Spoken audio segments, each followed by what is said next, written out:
వాక్యము ఈవిగా మాకు దొరికెను.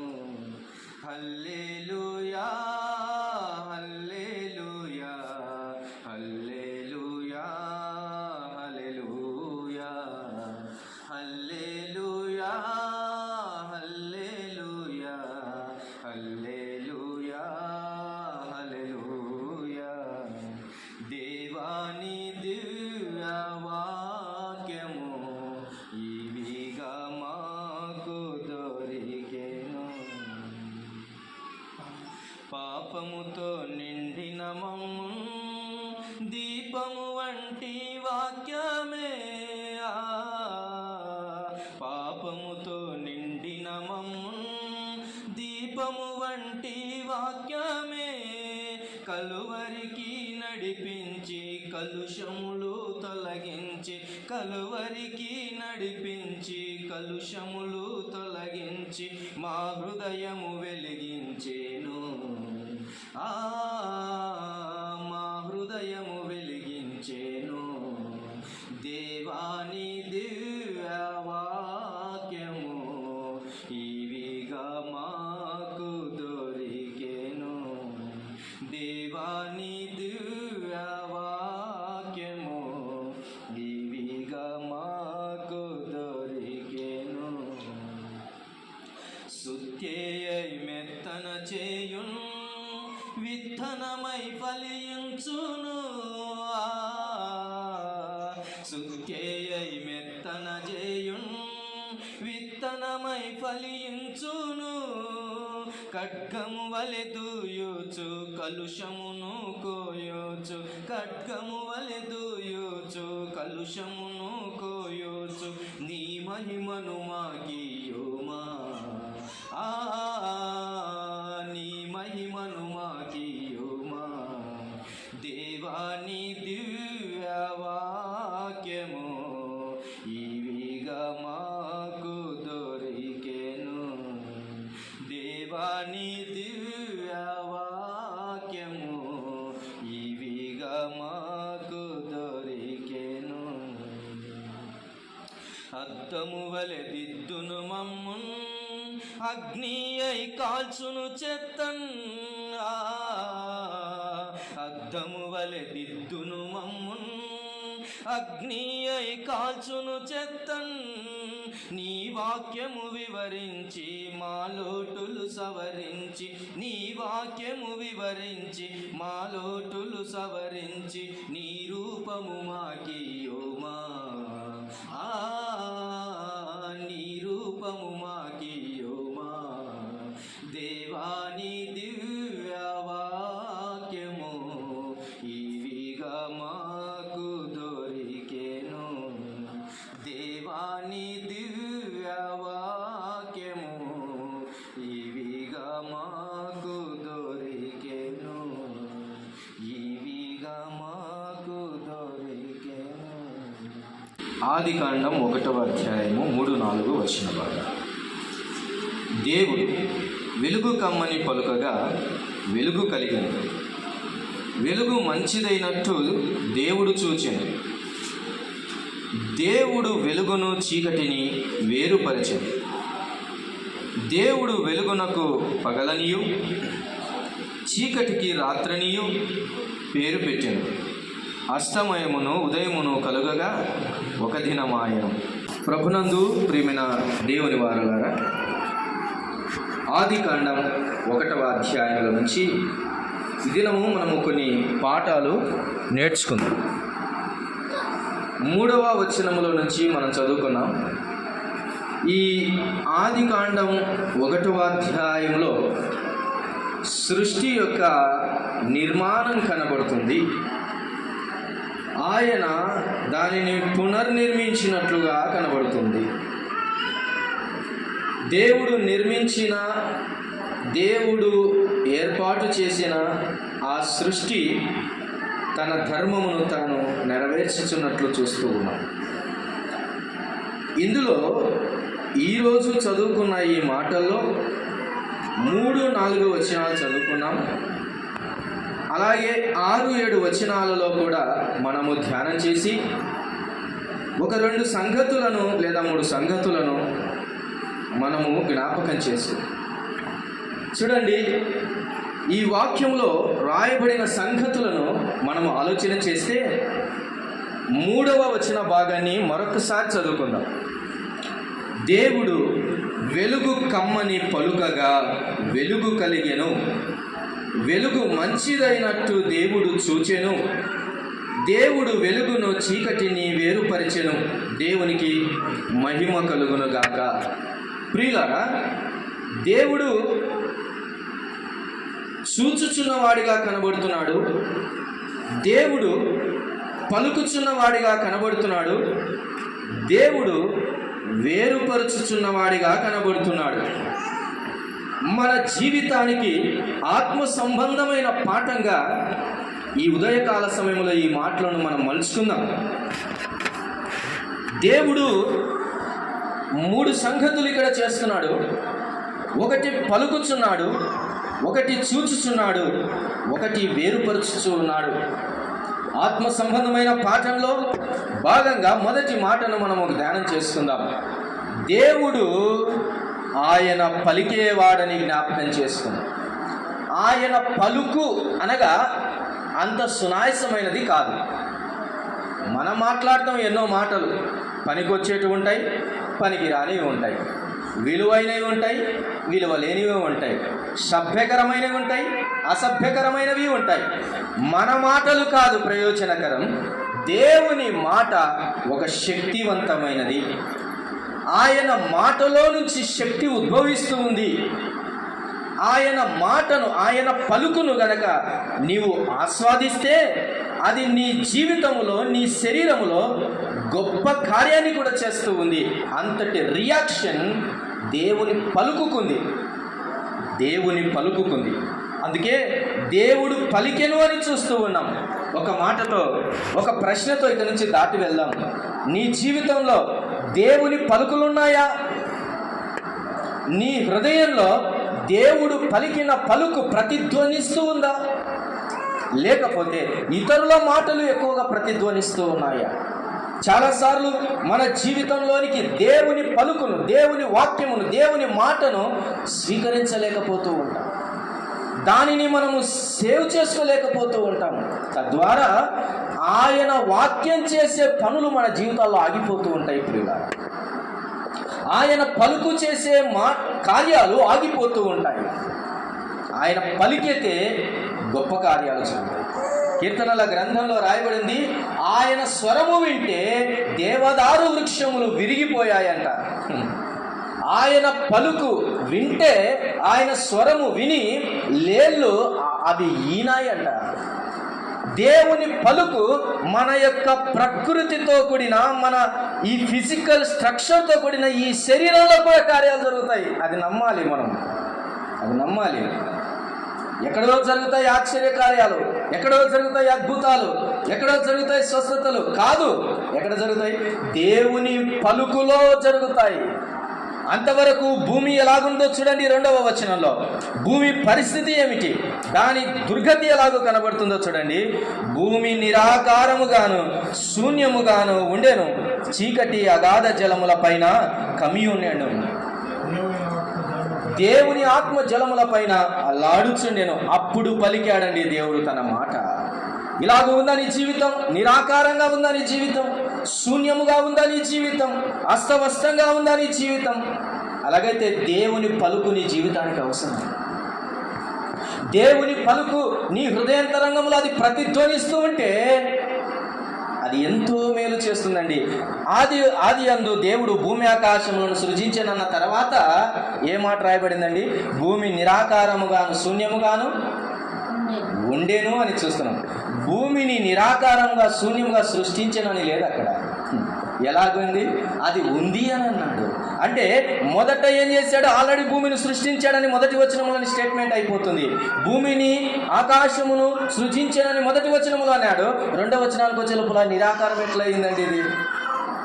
యెషయా గ్రంథం 45వ అధ్యాయము, యెషయా గ్రంథం 45వ అధ్యాయము. ఆయన ఎలాగూ సృష్టించాడు? ఆయన ఎలాగూ సృష్టించాడు అని అంటే ఆ బ్రేక్లో దేవుడు, పరిశుద్ధాత్మ దేవుడు ఏం జరిగిందో ఇక్కడ రాయించాడు. 45వ వచనం 18వ వచన భాగాన్ని మనం జ్ఞాపకం చేసుకున్నాం. యెషయా గ్రంథం 45వ అధ్యాయము 18వ వచన భాగాన్ని మనం చదువుకుందాం. ఆకాశములకు సృష్టికర్తయగు యెహోవాయే దేవుడు ఆయన భూమిని కలుగచేసి దాన్ని సిద్ధపరచి స్థిరపరచెను. నిరాకారంగా ఉండునట్లు ఆయన దాన్ని సృజింపలేదు, నివాస స్థలముగా ఉండునట్లు దాన్ని సృజించెను. దేవునికి మహిమ కలుగును గాక. ఇక్కడ ఉంది పాయింట్. దేవుడు భూమి ఆకాశములను సృజించెనన్న మొదటి స్టేట్మెంట్ తర్వాత ఆయన ఎలాగూ సృష్టించాడు? నిరాకారంగా శూన్యంగా సృష్టించాడా? కాదు.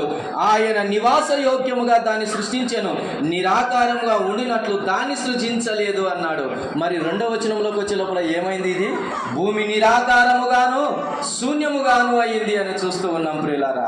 ఈ మధ్యలో ఆకాశమందు దేవునికి ప్రధాన దూత అయిన మిఖాయేలుకు జరిగిన ఆ భయంకరమైనటువంటి ఆ వాగ్వాదంలో మధ్యలో ఆ సాతానుని యొక్క పాదము వలన వాని వలన ఆ భూమి అస్తవ్యస్తంగా మారిపోయిందని పండితులు చెబుతూ ఉన్నారు. ఆ మాటలు అక్కడ పడితే ఏ కారణం చేతనైతేనేమి అది నిరాకారముగా శూన్యముగా మారిపోయినట్లు చూస్తున్నాం. నీ జీవితంలో కారణాలు వెతుకొద్దు. నీ జీవితంలో ఏ కారణాన్ని బట్టి, ఏ స్థితిగతిని బట్టి నీ జీవితం నిరాకారంగా మారిపోయిందో, ఎలా ఉండాలని నిన్ను నన్ను కోరుకుంటున్నాడు తెలుసా? ఆయన ఒక ఆకారంగా ఉండాలని కోరుకుంటున్నాడు. ఇప్పుడు చెప్పండి, మనకు ఏ ఆకారాన్ని ఇచ్చాడు? ఆయన ఏ ఆకారాన్ని ఇచ్చాడు? ఆయన ఏ ఆకారాన్ని ఇచ్చాడంటే 26వ వచనాన్ని చదవండి ఒకసారి. 26వ వచన భాగాన్ని, ఆదికాండం 1వ అధ్యాయము 26వ వచనం. దేవుడు మన స్వరూపమందు మన పోలిక చొప్పున నరులను చేయుదము. 27వ వచనం. దేవుడు తన స్వరూపమందు నరుని సృజించెను, దేవుని స్వరూపమందు వారిని సృజించెను. ఏ రూపం ఉందండి మనకు? ఏ ఆకారం ఇచ్చాడు మనకు? దేవుని ఆకారం, దేవుని స్వరూపం ఇచ్చాడండి. అందుకే యేసు ప్రభు వారు ఈ లోకానికి వచ్చినప్పుడు కూడా ఏ ఆకారంలో వచ్చాడు? ఆయన మానవాకారంలో వచ్చాడు. మానవాకారంలోనే వచ్చాడు, కానీ ఇంకే ఆకారంలో రాలేదు ఆయన. ఎందుకంటే ఆయనకు ఇష్టమైనటువంటి ఆకారము ఆయన మనకు ఇచ్చాడు. కానీ ఇప్పుడు మానవుడు ఏం చేస్తున్నాడో తెలుసా? వాడు ఇకారం అయిపోతున్నాడు. ఆకారం ఏమైపోయింది? ఇప్పుడు ఇకారం అయిపోయింది, నిరాకారం అయిపోయింది. ఒక ఆకారం లేదు. జంతువులాగా ప్రదర్శిస్తున్నాడు మానవుడు.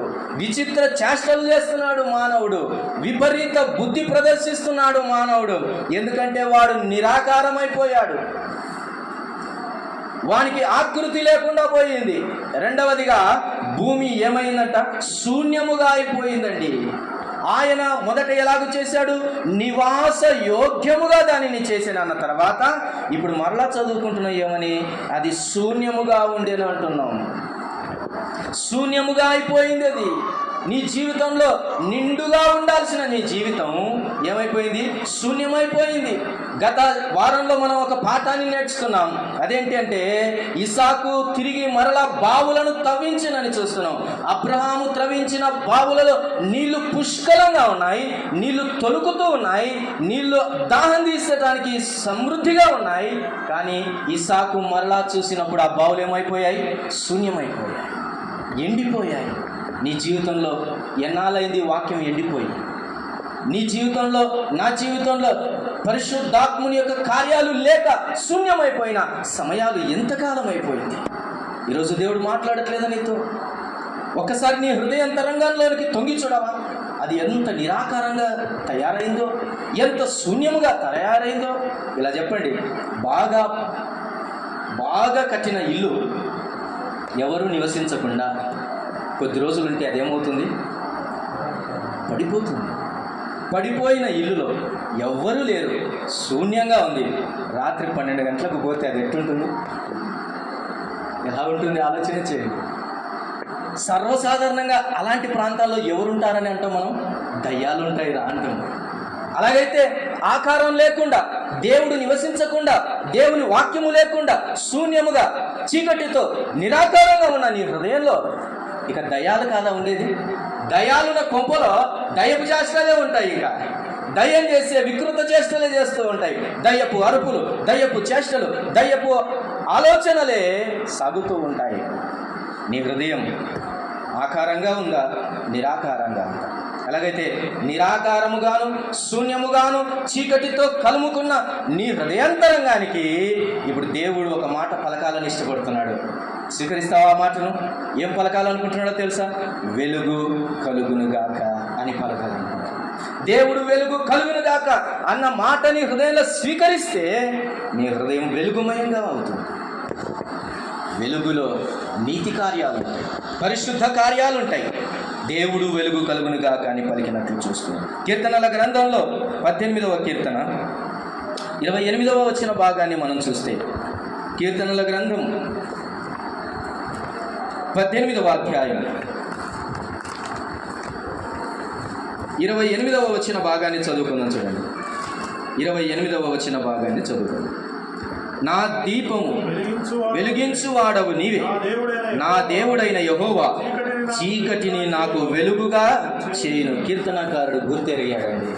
నా చీకటిని వెలుగుగా చేసేవాడు నా దేవుడైన యెహోవాయే అంటున్నాడు. అమ్మ, నీ జీవితపు చీకటిని, నీకు కలిగిన అస్తవ్యస్తాన్ని, నీ నిరాకార స్థితిని, నీ శూన్యపు స్థితిని దేవుడు సమృద్ధి చేత, వెలుగు చేత తిరిగి ఆకారానికి ఇవ్వగలిగేవాడు ఒకడే ఒకడు, ఆయనే దేవుడైన యెహోవా అని సెలవిస్తూ. అందుకే ఆయన అంటున్నాడు, నరులారా తిరిగి రండి నా యొద్దకు అని ఆయన పిలుస్తున్నాడు.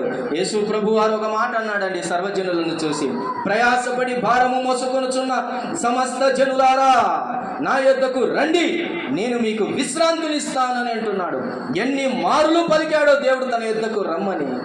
కీర్తనకారుడు గుర్తెరుగుతూ ఉన్నాడు, నా దీపమును వెలిగించువాడవు నీవే, నా చీకటిని వెలుగుగా చేయువాడవు నీవే. ఈ ఉదయకాల సమయంలో ఆత్మ సంబంధమైన నీ జీవితాన్ని ప్రశ్న వేసుకో. నా జీవితాన్ని ప్రశ్న వేసుకో. మనకిష్టం వచ్చినట్టు సాగిపోవటానికి దేవుడు మనల్ని రక్షించుకోలేదు. తనకిష్టం వచ్చినట్లు సాగటానికి ఆయన రక్షించుకోలేదు. నశించుచున్న వారిని వెతికి రక్షించుట కొరకై క్రీస్తు యేసు లోకమునకు వచ్చాడు. ఆయన ఎందుకు వచ్చాడన్న సంగతిని మనం గుర్తెరగాలి. 118వ కీర్తనలో కూడా ఆయన ఆకాశమును నిర్మించిన వాడే, మనల్ని కూడా నిర్మించిన వాడు గనక ఆయనను జ్ఞాపకం చేసుకుంటుండగా ఆయన అద్భుతమైన కార్యాలు నీ జీవితంలో ఎంతగానో అవసరమైనవి. చూడండి, 118వ కీర్తనను కూడా మనం చదువుకున్నాం.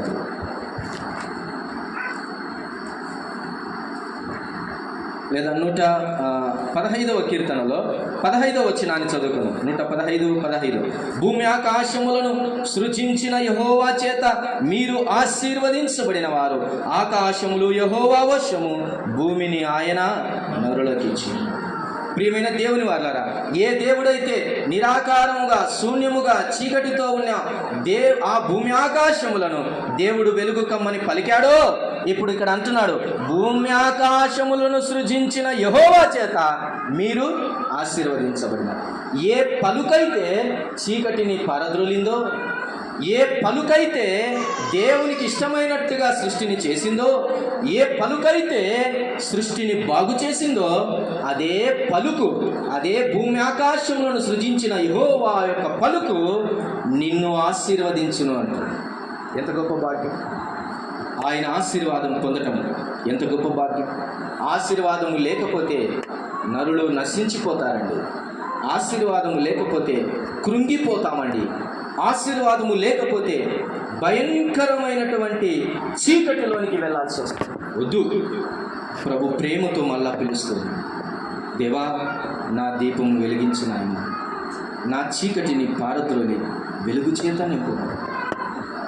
నేను నీ యొద్దకు వచ్చాను ప్రభు అని ఒక మాట చెప్తే ఆయన నిన్ను పిలిచి బాగు చేయటానికి ఇష్టపడుతున్నాడు. రెండో మాట దగ్గరికి మనం వెళ్దాం. చూడండి, ఆదికాండం 1వ అధ్యాయం 4వ వచనాన్ని చదువుకుందాం. వెలుగు మంచిదైనట్టు దేవుడు చూచెను, వెలుగు మంచిదైనట్టు దేవుడు చూచెను. రెండవదిగా దేవుడు చూచుచున్నవాడని మనకు అర్థమవుతుంది. ఏం చేసేవాడు ఆయన? ఆయన చూచేవాడు. రెండో మాట మనం జ్ఞాపకం చేసుకుందాం. నిన్ను వెలిగించిన తర్వాత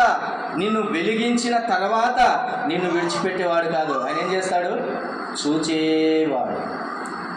వెలుగు ఎలాగుందని చూశాడు ఆయన? వెలుగు మంచిదిగా ఉందని చూస్తూ ఉన్నాడు. నేను మాట ఇట్లా అడుగుతున్నాను, మనమందరము వెలిగించబడ్డామా? వెలిగించబడితే ఒకసారి చేతులు ఎత్తండి. వెలిగించబడ్డామా? అలాగైతే నీ వెలుగును చూస్తూనే ఉండే దేవుడు ఏం చేసేవాడు? ఆయన నీ వెలుగును చూచుచున్నవాడు. జాగ్రత్త, వెలుగులో మరలా చీకటి చేరడానికి వీల్లేదు. నీ వెలుగులో తేడాలు రావడానికి వీల్లేదు. నిన్ను వెలిగించిన తర్వాత నీ వెలుగు మంచిదైనట్టు ఆయన చూచుచున్నవాడు. ఎందుకు చూస్తాడో తెలుసా? ఆయన నీ వెలుగు ఆరిపోకుండా చూచే దేవుడు, నీ వెలుగు చీకటి కాకుండా చూచే దేవుడు, నీవు వెలుగుతూ ఉంటే సంతోషించాలని చూసే దేవుడు ఆయన. అందుకు చూస్తాడు. నువ్వు వెలుగుతూనే ఉంటే ఆయన సంతోషించడానికి ఇష్టపడుతున్నాడు. వెలిగి ఆరిపోగుదు సుమా. హెబ్రీ పత్రికలో ఒక మాట రాయబడింది. హెబ్రీ పత్రికలో ఒక మాట రాయబడింది. ఇది కొనసాగింపును చూస్తుంది. దేవుని యొక్క ఆశను చూపిస్తూ ఉంది. 6వ అధ్యాయము హెబ్రీ పత్రిక 6వ అధ్యాయము 3-4 వచనాలు ఒకసారి చదువుకుందాం. చూడు, 3-4 వచనాలు.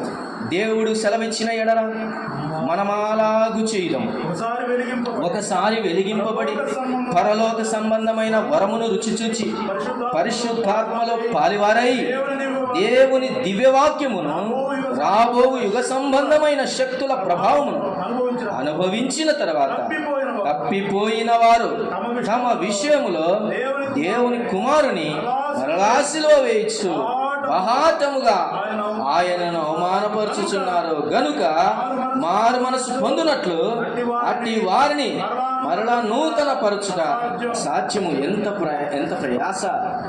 ఎందుకంటే అది చాలా ప్రయాస. మరలా ఆరిపోయి మరలా వెలిగించాలంటే అది ప్రయాస. ఒకవేళ నీ దీపము ఆరిపోకుండా, ఒకవేళ బాగుగా వెలగకపోయినా, ఒక వెలుగు తగ్గుతున్నా కానీ ఆయన మరలా నూనె పోస్తాడేమో కానీ బాగుగా వెలగడానికి నిన్ను హెచ్చిస్తాడేమో. కానీ నువ్వు ఆరిపోతే ఆయన ఏం చేస్తాడు? చాలామంది యేసుక్రీస్తును విడిచిపోయిపోతున్నారండి. చాలామందిని నేను గమనిస్తున్నాను. దేవుని మందిరాన్ని విడిచిపెట్టారండి, దేవుని వాక్యాన్ని విడిచిపెట్టారండి, దేవుని ఉపదేశమును విడిచిపెట్టారండి. ఎంత దౌర్భాగ్యపు పరిస్థితి అండి! ఎంత దౌర్భాగ్యపు పరిస్థితి! అట్లాంటి వారి విషయంలో మనుష్య కుమారుడు అనగా దేవుని కుమారుడు మరలా సిలువ వేయవలసి వస్తుంది. వెలుగులో ఉంటే పరలోక సంబంధమైన రుచి చూసేవారు, ఆరిపోతే చీకటి అనుభవించాల్సి వస్తుంది. ఒక మాట సామెతల గ్రంథంలో కనబడుతుంది. ఆ మాటను కూడా అలాగూ చదువుకుందాం. చూడండి, పాఠం కూడా. ఆయన చూచే దేవుడు, నీ వెలుగును చూచుచున్నవాడు ఆయనది అనేది జ్ఞాపకం చేసుకోండి. ఒకటి, ఆయన పలికే దేవుడు, ఆయన నిన్ను చూచుచున్నవాడు. విడిచిపోవద్దు, ఆయన మార్గములను ఎంత మాత్రం విడిచిపోదని ప్రభు పిలుస్తున్నాడు. నువ్వు వెలుగుచూనే ఉండాలి అని అంటే, నీ వెలుగును ఆయన చూచుచూనే ఉండాలంటే సామెతల గ్రంథం 6వ అధ్యాయము 23వ వచన భాగాన్ని చదువుకుందాం. చూడండి, 23వ వచన భాగాన్ని. 6వ అధ్యాయము 23వ వచనం. ఆజ్ఞ దీపముగాను ఉపదేశము వెలుగుగాను ఉండును, శిక్షార్థమైన గద్దింపులు జీవమార్గములు.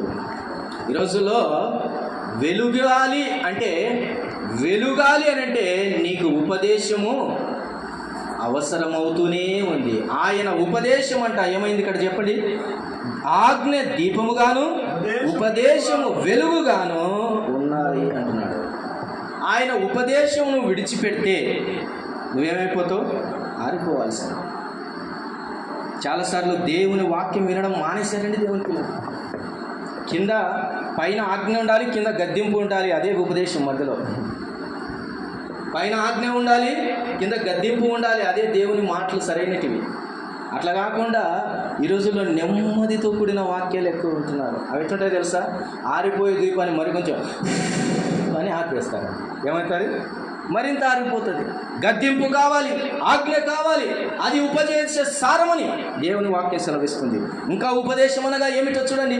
తిమోతికి రాసినటువంటి పత్రికలో రాయబడింది సంగతి చూడండి. ఉపదేశం అనగా ఏమిటి మనకు అర్థం కావడం లేదు కదా. తిమోతికి రాసినటువంటి మొదటి పత్రిక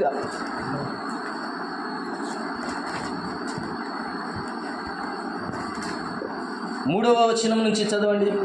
3వ వచనం నుంచి లేదా 5వ వచనం డైరెక్ట్గా చదవండి. 5వ వచనం ఉపదేశ సారమేదనగా పవిత్ర హృదయము నుండి మంచి మనస్సాక్షి నుండి నిష్కపటమైన విశ్వాసము నుండి కలుగు ప్రేమయే ఉపదేశ సారం.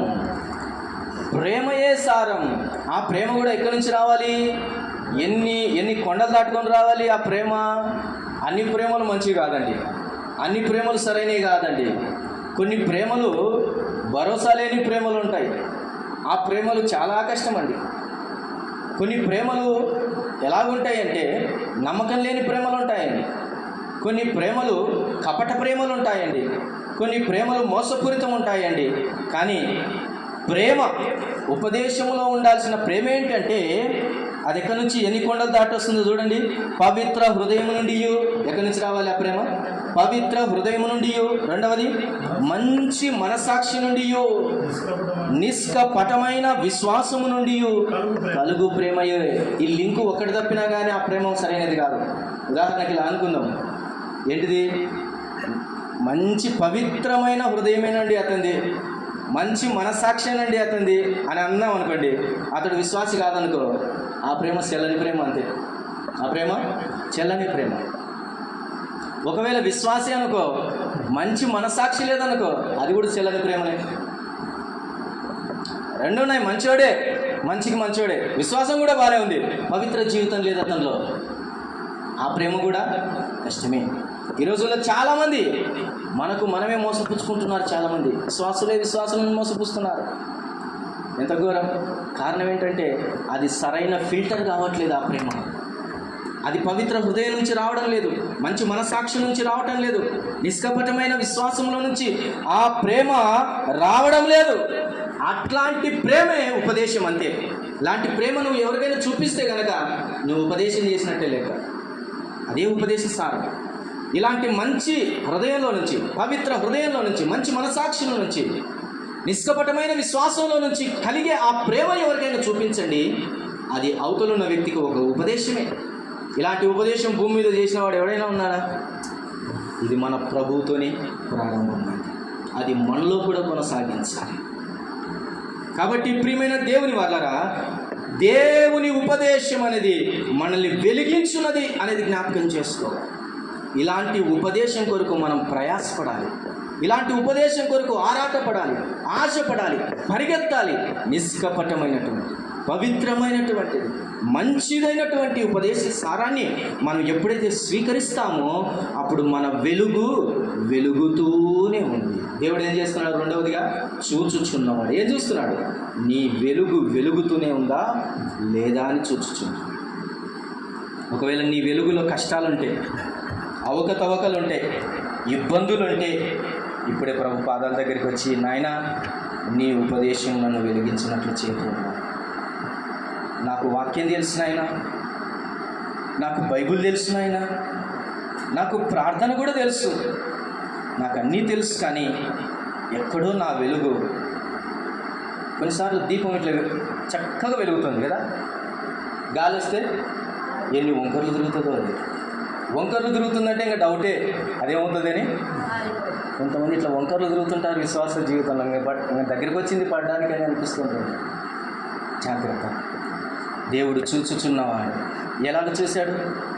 అరణ్యంలో హాగర్ను చూశాడు.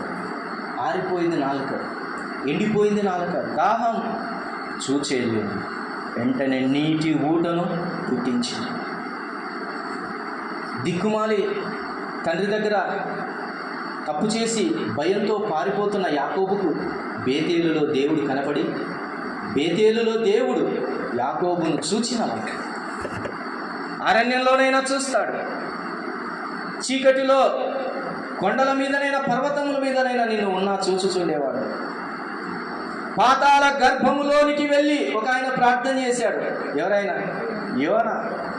ఇదిగో పాతాళపు గర్భములో నేనున్నాను, భూమి గడియలు వేసింది, కొండలు వాటి యొక్క పునాదుల స్థానము దగ్గరికి నేను వచ్చానయ్యా, ఇక నేను సజీవుల భూమిని మరలా చూచుదునో లేనో అని వేదనతో కన్నీటితో ప్రార్థన చేసిన యోనాను కూడా చూచి, నీ అవిధేయత స్థితిని బట్టో, నీ పాపమును బట్టో, నీ స్థితిగతిని బట్టో, దేనిని బట్టో నువ్వైతే పడ్డావు, నీ స్థితిని అయితే దేవుడు చూచుచు నిన్ను మరలా వెలిగించాలని ఇష్టపడుతున్నాడు. నీ వెలుగును బాగు చేయాలని ఇష్టపడుతున్నాడు. అందుకనే నేను రాసిన ఒక పాటలో మండించు నా దీపము అనే పాట నేను రాయడం జరిగింది. నా దీప కాంతి కడుగట్ల పాలాయను, నా వెలుగు తేజస్సు బహుహీనమాయను అని నేను రాసిన. మన వెలుగు హీనం కాకూడదండి, అది స్పష్టంగా వెలుగుతూ ఉండాలి. దేవుడు ఇష్టపడుతున్నాడు అలా వెలగాలని, అలాగూ చూచుచున్నవాడుగా కనబడుతున్నాడు. నెంబర్ 1, దేవుడు పలికే దేవుడిగా మనం చూసాం. రెండవదిగా చూచే దేవునిగా చూసాం. మూడవ మాటను చూసి మనం ముగించుకున్నాం. చూడండి, దేవుడు వెలుగును చీకటిని వేరుపరచెను. అలాగే 6వ వచనం చదవండి. ఇప్పుడు అవసరత కొరకు 6, 7 వచనాలు చదువుకుందాం. మరియు దేవుడు జలముల మధ్యన ఒక విశాలము కలిగి ఆ జలములను ఈ జలములను వేరుపరచును గాకని వెలికెను. దేవుడు ఆ విశాలము చేసి విశాలము క్రింది జలములను విశాలము మీది జలములను వేరుపరచగా ఆ ప్రకారమాయను. చాలు. దేవుడు ఏం చేసేవాడంటే ఈ 3 సందర్భాల్లో చూస్తే ఆయన వేరుపరిచేవాడనేది అర్థమవుతుంది.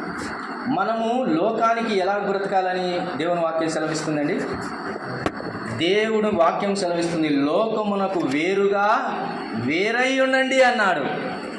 కానీ నేడు మనం ఎలాగునో తెలుసో వేరులాగా ఉన్నాం లోకానికి. చాలాసార్లు చాలామంది జీవితాల్లో వేరులాగా ఉంటారు. చెట్టుకున్న వేరులాగా ఉండమని కాదు ఆయన చెప్పింది, వేరేగా ఉండండి అని అంటున్నాడు. వేరేగా ఉండండి అంటే మరలా వెరైటీగా ఉండండి అని అర్థం కాదు. వేరేగా ఉండండి అంటే మరలా విచిత్రంగా బతకండి అని కాదు దాని అర్థం. లోకపు చేష్టలు, లోకపు క్రియలు, లోకపు ఆలోచనలు, లోకపు తలంపులు, లోకపు క్రియలు నీలో కనపడకూడదు. వేరుపరిచే దేవుడు. వేరుపరచబడలేకపోతున్నావా? విడిచిపెట్టలేకపోతున్నావా? ఒక విశ్వాసి అయిన చెల్లి ఒక అవిశ్వాసి అయిన వ్యక్తిని ప్రేమించింది.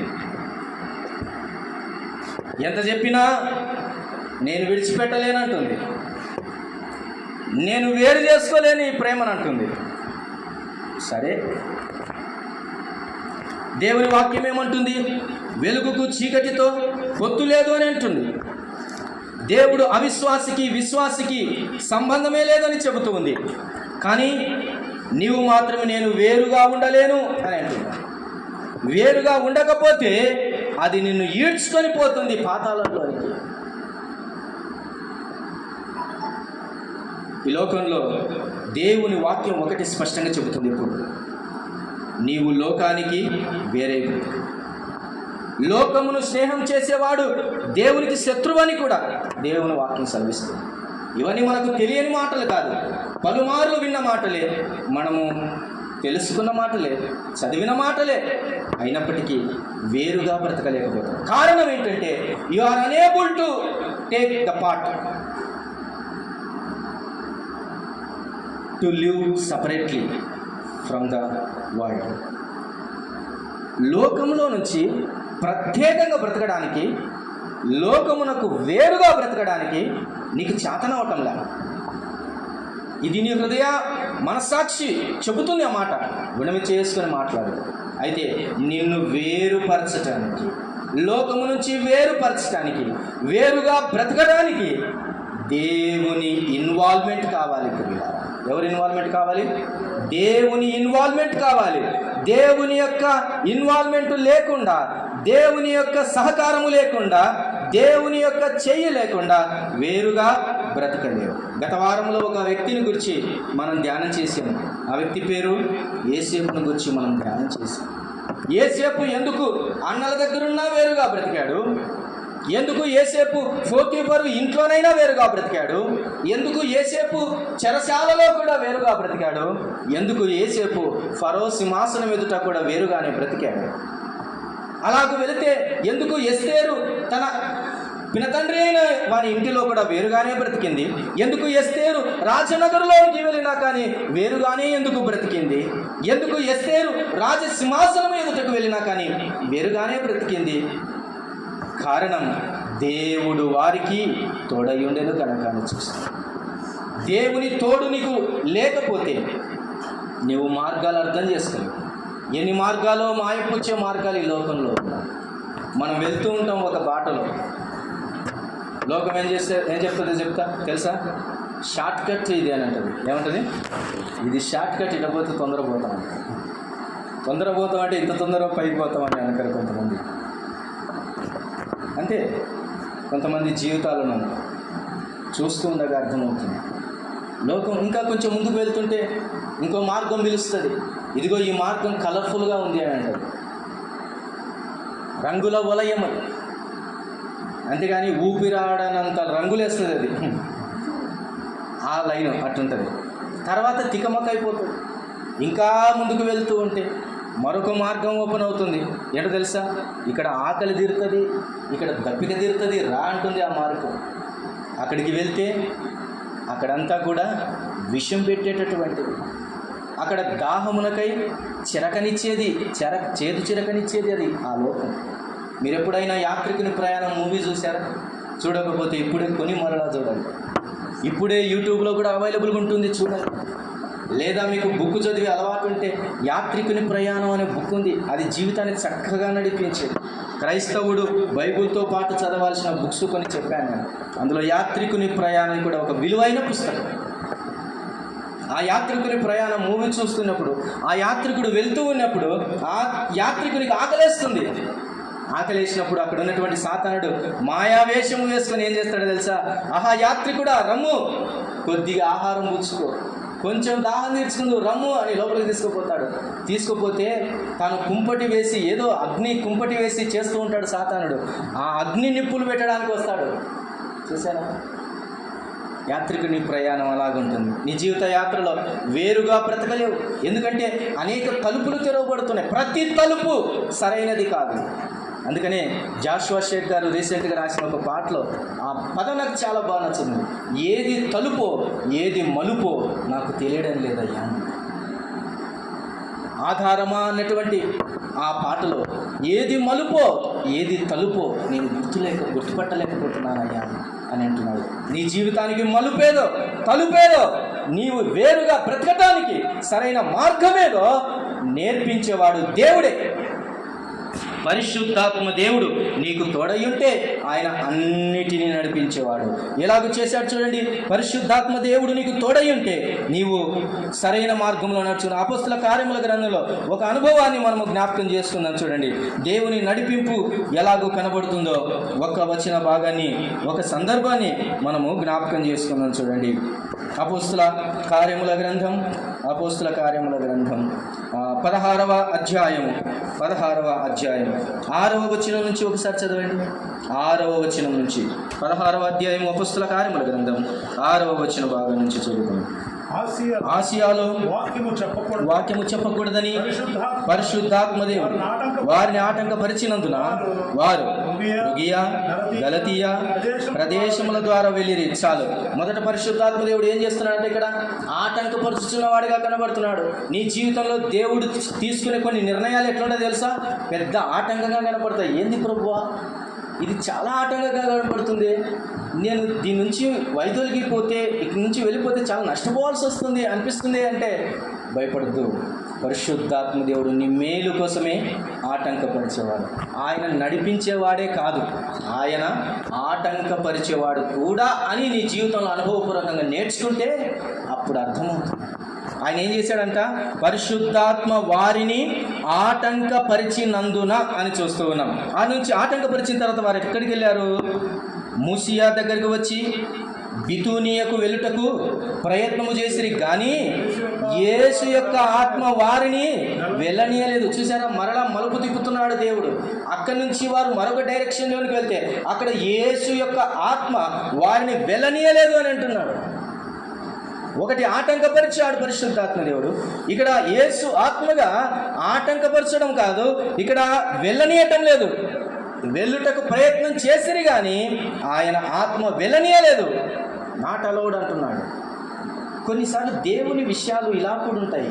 అది నెగిటివ్గా కనబడుతుంది మన జీవితాల్లో, కానీ అది నిన్ను పాజిటివ్ వేలో నడిపించడానికి అనేది గుర్తుపెట్టుకోవాలి. ఇంకా చూడండి, వెళ్ళనీయలేదు. అంతటా వారు ముసియను దాటిపోయి త్రోయకు వచ్చిరి.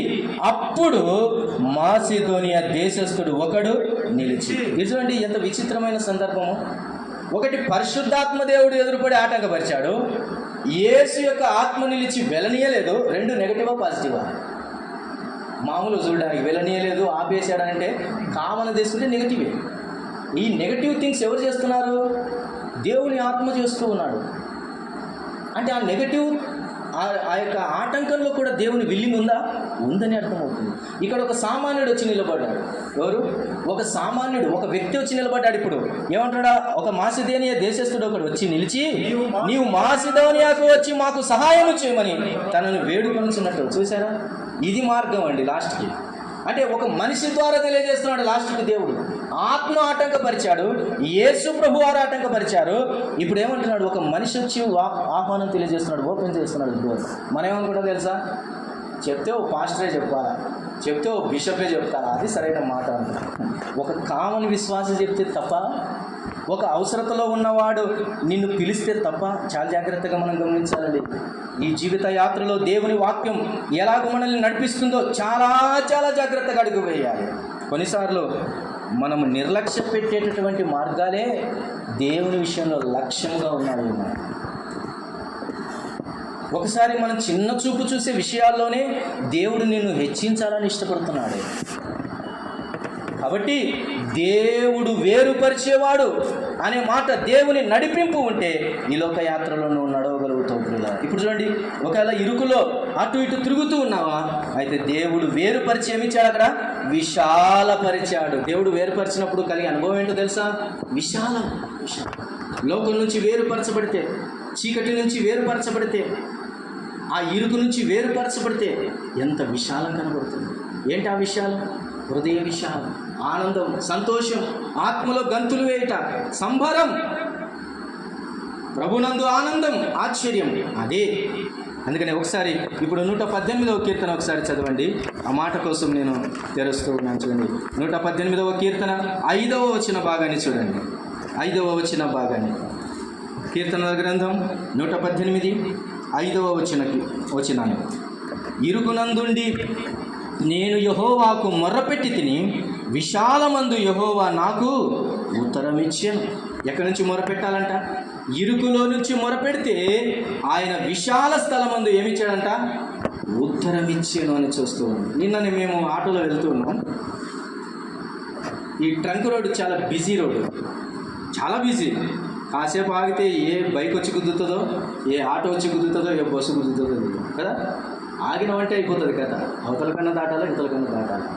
ఇంత ఇరుగ్గా, ఇంత క్లమ్సీగా, ఇంత చాలా డిస్టర్బెన్స్గా, ఇంత ట్రాఫిక్గా ఉన్నటువంటి పరిస్థితుల్లో ఒక ఆమె కాలు దాపుకొని ప్రశాంతంగా పూలు కుట్టుకుంటూ కూర్చోయింది. గమనించారు మీరు ఎప్పుడైనా? అంటే పక్కన ఆమె ఒక బెడ్షీట్ పరుచుకొని ఆడ పూలు పోసుకొని పూలు కుట్టుకుంటూ కూర్చుంది. ఆమెకు ఇరుగు లేదు, ఆమె ఉన్న ప్రాంతంలోని విశాలతలో ఉంది. నేను అనిపించింది నాకు, అమ్మ ఎంత ధైర్యంగానో తల్లి నువ్వు అనిపించింది. ఒక్క గాలి అట్టెక్కినా ఆమె చచ్చిపోతుంది, కానీ ఆమె మాత్రం ఎంతో హ్యాపీగా కాలు చాపుకొని పూలు కుట్టుకుంటుంది. చూసావా, నీ జీవితంలో విశాలత అంటే డబ్బు కావాలనో, విశాలమైనటువంటి భవనాలు కావాలనో, లేకపోతే ప్రకృతి సంబంధమైన విశాలత కావాలనో కాదు, కానీ నీ ఉన్న స్థితిలోనే విశాలత కలగ చేస్తాడు. ఏ అవర్, ఒక గంట దేవుడు నీకు ఇస్తాడు ఆనందించడం. చాలా బిజీగా ఉన్న 12 hours నీ జీవితంలో ఒక గంట అందులో నుంచే దేవుడు నీకు విశాలతగా ఇస్తాడు. కన్నీటి జీవితంలోనే నీకు ఆనంద బాష్పాలను ఇస్తాడు. నీవు తృప్తిపరచబడటానికి ఇంకేదో నీకు వస్తుందని వెచ్చుడకు, నీ ఇరుకు మార్గంలోనే ఆయన నీకు విశాలతను కలగచేస్తాడు. కష్టములోనే ఆయన నీకు సుఖాన్ని ఇచ్చేవాడు. దారిద్రతలోనే ఆయన నీకు ఐశ్వర్యాన్ని ఇచ్చేవాడు. కరోనాలో పెద్ద సంపాదన ఏం లేదు మన జీవితాలకు, కానీ అధికంగా నాన్ వెజ్ తినింది ఆ సమయాల్లో, కాదంటారా? ఒప్పుకోండి. ఎట్లొచ్చిందో, ఎలా తిన్నామో, ఎలా బ్రతికామో, దేవుని కార్యాలంతా. అందుకని అదంతా దేవుని ఆత్మ జలముల మీద అల్లాడిపోతున్నాడు. ఆ జలములలో దేవుడు విశాలత కలగచేసి పై జలములను కింది జలములను వేరుపరచాడు. God answer you. దేవుడు నీకు జవాబునిచ్చేవాడు. మొదటి మాట మనం చూసాం. దేవుడు ఏం చేసేవాడు? పలికే దేవుడు. అస్తవస్తంగా ఉన్న నీ జీవితానికి ఒక ఆకృతినిచ్చేది ఆయన పలుకు. రెండవది, చూచే దేవుడు.